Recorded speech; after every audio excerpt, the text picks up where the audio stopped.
Hello, welcome back to Dumb Thumbs FPV. So today's video is the second part of the review on the OWLRX. And what I did today is I did a shootout between the OWLRX and the RapidFire, okay, by ImmersionRC. The reason I wanted to do this because a lot of people want to know, what's the pros and cons between both of them and how do they perform. This is a lengthy video because I took a lot of different flights out there using 3 different quadcopters outside and then 1 quadcopter indoors. I also tested the different modes that the RapidFire has. So you have mode 1, which is the RapidFire, and then there's a mode 2, which is not RapidFire. It performs kind of like any other RX module out there. I know this is going to be one of those videos that's going to get a lot of fanboys. What's a fanboy? For those of you who don't understand, they're people who are emotionally connected to a product or a manufacturer, and sometimes what happens is they turn off deductive reasoning and emotion takes over, and then they fill the peanut gallery down there, the comment section, full of all kinds of hate and everything else. I'm not interested in these people at all. I got these products like anyone else and plugged them into the goggles and took them out and flew.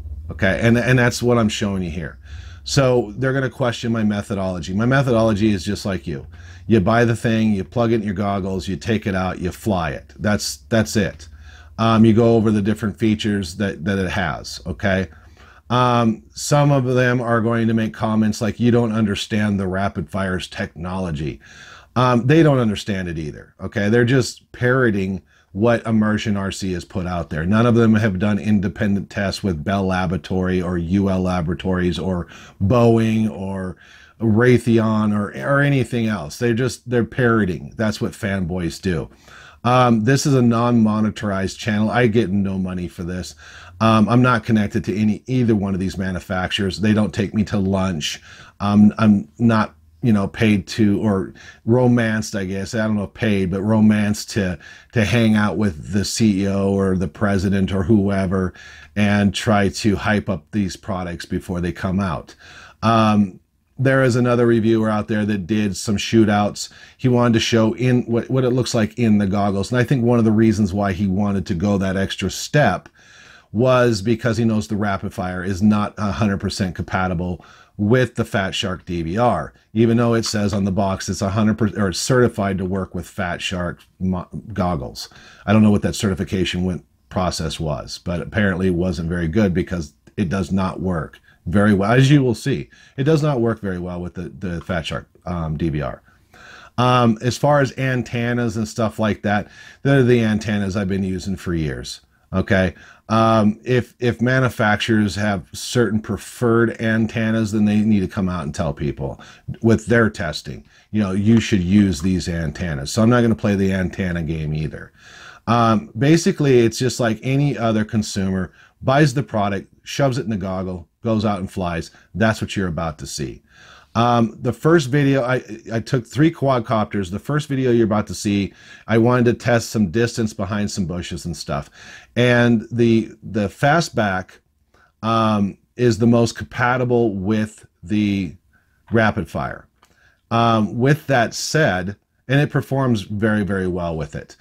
However, the OWLRX, I noticed the OWLRX is very dark in the goggles for some reason. And the fastback has a run cam split in it. So, and I turned the brightness all the way up, but for some reason it's very dark in the goggles. Very hard to fly, actually, especially in shaded areas. So I'm not sure what that was about. The RapidFire looked very clear with the run cam split.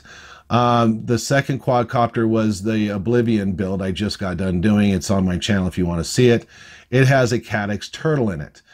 Neither module gets along with that. Neither one of them does.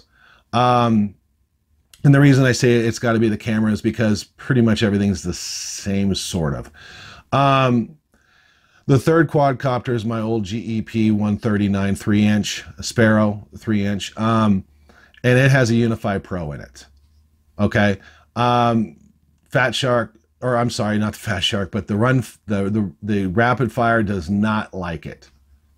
Okay, the OWLRC actually works pretty well with it. So you're going to see that in this first video coming up right now.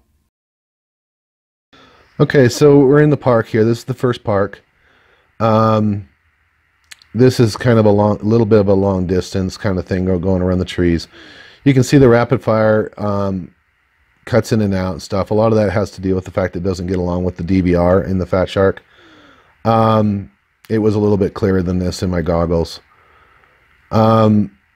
This build here, the Fastback has an HGLRC 440 stack of TX20 version 2 by HGLRC, and it has a RunCam split mini in it with a RunCam split version 2 camera.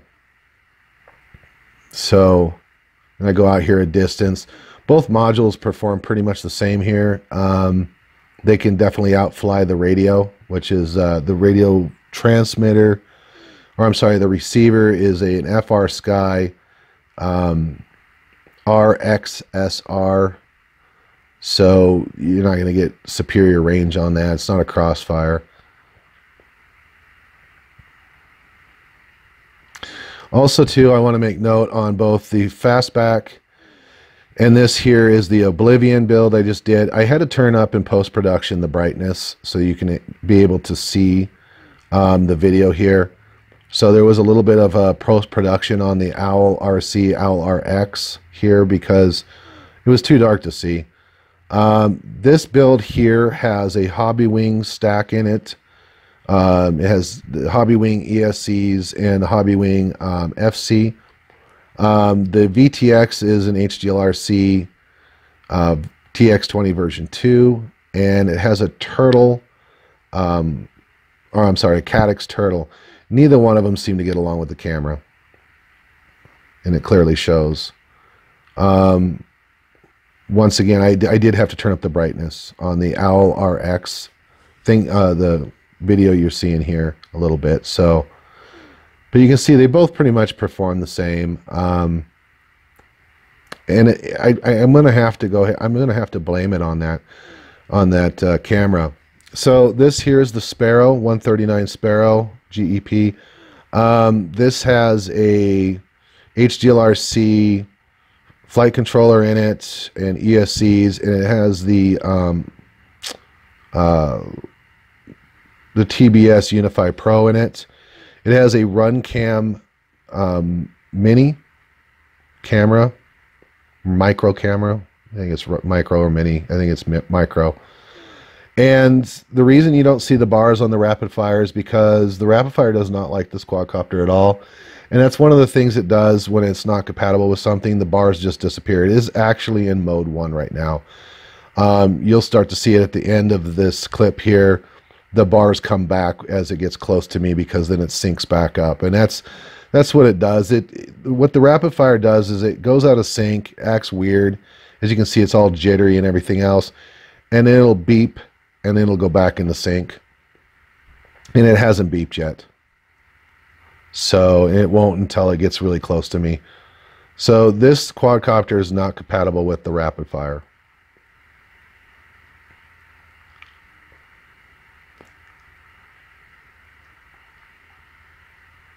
And right about here is where the bars start coming back, right there. Okay, so this is the other park. This is one of my favorite parks because it's close by. There's a lot of trees to dive in and out, and little holes and stuff like that to dive into. Once again, I'm trying to make it so that the flights are equal. And as you can see, this is the Fastback.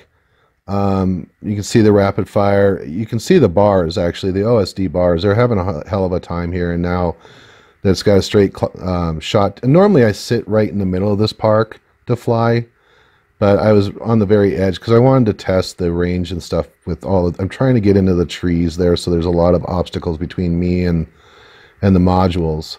As you can see, the RapidFire is struggling compared to the Owl. But roughly, they both have equal performance, I would have to say here. Okay, so this here is the Oblivion. Once again, neither module seems to like the setup for some reason. and it has to deal with, I think, the caddx, because a lot of people have been complaining about that. Now, the owl right there, I pretty much just completely had a whiteout. That was accurate. The rapid fire, you can see the bars, and the OSD is having a hell of a time with it. It's got a good antenna on it too, so I don't know what's going on here. So the owl goes into snow, the rapid fire goes into black. What happened? You know, that's typically what happens.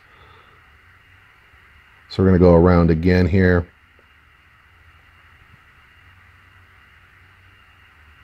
You can see the bars on the rapid fire just start to go down real quick. And then you get a blackout. And that right there, I almost wrecked into a tree because of it on both modules.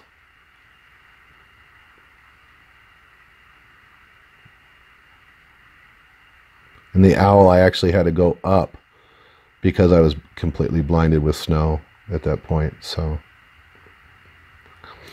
okay, this is the 139 Sparrow. Once again, it's not compatible with the rapid fire, so that's why you don't see the bars, because it's already out of sync.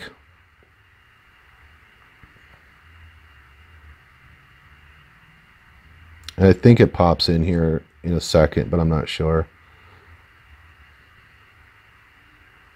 And they're both having the same kind of breakups and stuff, it seems like. And this is a Runcam Micro, I believe, that's in it. The rapid fire completely freaked out right there to a point. And it was in the goggles too, so it wasn't just on the DVR here, it was in the goggles. It does a rolling blackout thing, it really sucks. So I'm trying to go slowly around the trees here on both modules, as you can see. I'd have to say they're pretty equal. Other than the rapid fire giving me a blackout. And then I'm going to go around again. I was hoping yeah, and this is where the rapid fire really freaks out. This is what people are talking about when the rapid fire freaks out, it just freaks out and it's gone. So now I'm blinded and I'm trying to fly in the trees. I'm trying to fly everywhere. I almost hit the tree there, which would have been a lost quadcopter unless I want to go climb in a tree.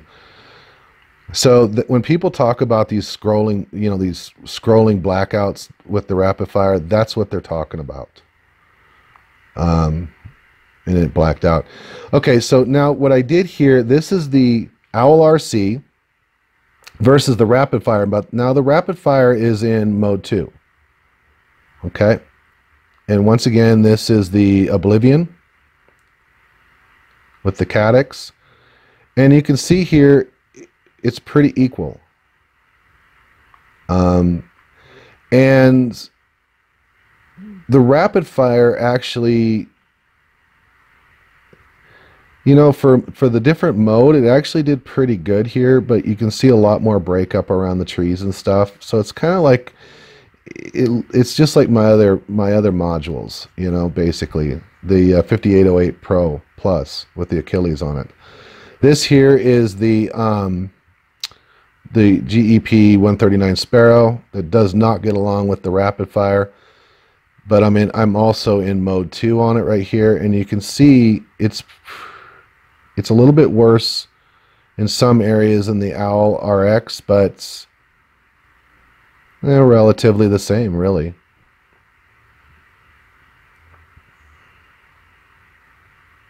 So there you go. And that's why you don't see the bars.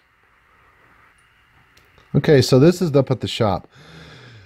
Now the shop is surrounded by cell phone towers, 3 television stations, couple radio stations, something from the Air Force. It also has a Wi-Fi repeater on it for Black Eagle, Montana, for high-speed internet for the town. It is a nightmare. It's an all-metal building. Plus there's plenty of motors in here. Plus I got a big transformer in the back pumping out 796 volts. A lot of noise. The noise floor is huge. And right there, you can see the rapid fire just blinds me and does a complete rollout. This is the UR65. I mean, it's a real popular quadcopter right now. You can also get it in the US 65, which is painted in different country colors. It's a really neat little quadcopter, and it flies very well. I did fly it around in stabilized mode because I'm just trying to get trying to fly it exactly the same, you know, just so you can give an idea of the reception. It's not really a flight video, it's a performance video on these modules.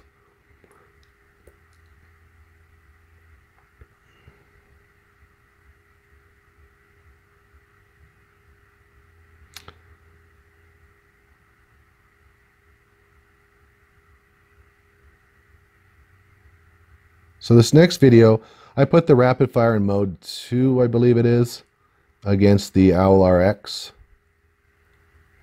And you can see I don't get the freak outs on the rapid fire anymore. Seems to balance it out pretty good.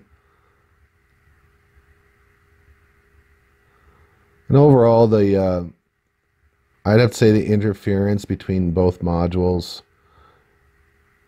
is pretty much the same. I'm trying to get the OWLRX to break up a little bit more, but it didn't. But you can kind of get an idea here. The rapid fire in mode, I think it's mode 2. It's the latest firmware, whatever the hell it is. Performs pretty well. When something's not compatible, it really performs not too bad. At least I'm not getting blackouts, you know. So you can see here, I mean, the performance is pretty much the same. Same kind of breakups and stuff. And, you know, guys, about this shop, let me tell you about how horrible the noise floor is. I will actually have transmitter and receiver dropouts on my FR Sky radio. That's how bad it is. So hopefully this gives you an idea anyway, guys. So what's the conclusion that I draw from this? For me personally, it's a toss-up.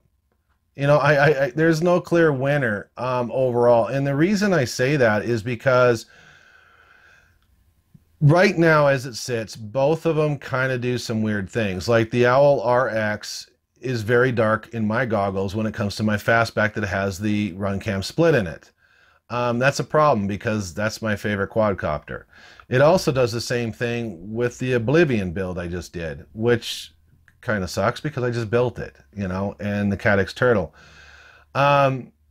So when it comes to that, I'm hoping that they do come out with some different firmware, maybe test a few different cameras and see for themselves that, hey, yeah, okay, we have to turn up some brightness or contrast or allow the user to do that or something. I don't really know.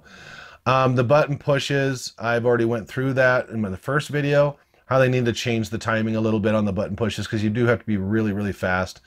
And it's not a problem when you're just looking at the module itself. But one thing that's neat about the OWLRX is it does have that OSD screen inside. That does look like your menu screen on your television inside your goggles. So that's kind of neat. However, you know, trying to push your soft fingers on those little tiny buttons, you know, just really, really fast. I don't know, it's just kind of cumbersome. They could just change it quickly with some firmware. The overall performance on the fastback that was 100% compatible with the rapid fire, both modules did equally as well as I showed you in the video. I know you've seen a little bit of breakup when it came to the DVR and the rapid fire, but in the goggle view, it was pretty damn clear. Okay. Now those other videos, as I mentioned, not so much. The breakup did clearly represent what I was seeing in the actual view or in my goggles. So yeah, I'm kind of on the fence on it. You know, if OWLRX does come out with some firmware to maybe address the darkening images, you know, that I see in my goggles when it comes to the split and it comes to the Turtle, then I would have to say, yeah, that's the module for me, because I don't have compatibility issues with it. You know, I get snow like you're supposed to get. I don't get blackouts where I'm like, oh my God, you know. The rapid fire in the mode 2 performed really well though, you know, at the same time. And I kind of knew it would. It just, you know, you don't pay $160 for a module, or $150. I guess it's $150 to run it like any other, you know, module out there that, you know, like my real ACC 5808 Pro Plus, which is $50. That's why would I pay 3 times as much to have the same kind of performance? It doesn't make any sense. The RapidFire, when it works extremely well, but so does the OWLRC. I don't know. I'm leaning towards the OWLRX at this point. I truly am. I mean, the indoor performance was good. I didn't have to worry about compatibility issues. I didn't have to worry about blackouts. It does have the lost drone feature, which I do like, when I'm flying stuff out there that doesn't have a beeper. I've already taken a hit on that. I already had some guy that's, I don't know. I don't want to hear it, okay? There's quadcopters that don't have beepers on them, okay? It's a nice feature to have. And then, also they don't have a scanner that connects directly and tunes right into the channel, and they don't have an event viewer, which is nice when you're flying with your friends. You can just click a button and it picks up all the strongest channels. And then as they're flying, you can just, go between the different quadcopters out there and watch your friends fly. They don't necessarily have that, but they do have a better scanner than the RapidFire, I'll tell you that much. At least you know what's going on. So maybe they can address that in the firmware as well. I don't know. And maybe ImmersionRC can address that as well. I don't know. Like I said, I've already had a comment on Facebook about a guy with newbies and scanners and stuff. I'm not a newbie. I've been doing this since 1979. Okay, I've had hundreds of planes. I've had 20 or 30 quadcopters. My first quadcopter was actually in 1999. It was called a Dragonfly by some Canadian company. I've also flown helicopters throughout the 90s and into the 2000s. So I'm not exactly a newbie. I like my scanner. It just makes life a lot easier sometimes, especially when you're flying with your friends. So the bottom line is, I mean, the OWLRX is half the price, and it does perform very, very well. So if it's price dependent, I'd say the OWLRX. If you just got a ton of cash to blow and you don't care about the problems with the DVR and the fat sharks, you don't have a problem with blackouts every now and then and compatibility issues, and you're willing to go out and buy extra cameras and extra OSDs and extra VTXs to get the performance to be 100% compatible with the RapidFire, then buy the RapidFire. So I don't know, and who knows what's going to happen this next spring too. I don't think LaForge, and I'm pretty sure True D, they're not going to sit on their hands. They're going to go out there, and they're also going to come out with some other stuff by next spring. So winter's coming for half of us. I don't know. Maybe wait if you're on the fence. If you're looking for something that's even cheaper than the real ACC 5808 Pro, works really well with the Achilles software or firmware on it.